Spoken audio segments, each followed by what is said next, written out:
Open a photo or scan of your signature. Go to Channels and select the red channel.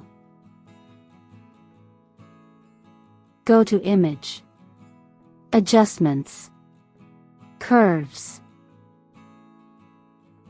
Make the signature completely black. And make the background completely white.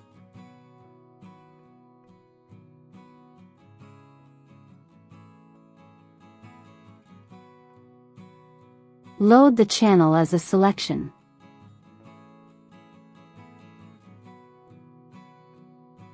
Go to Select, Inverse. Open the Layers panel and create a solid color layer. Pick a color for the signature.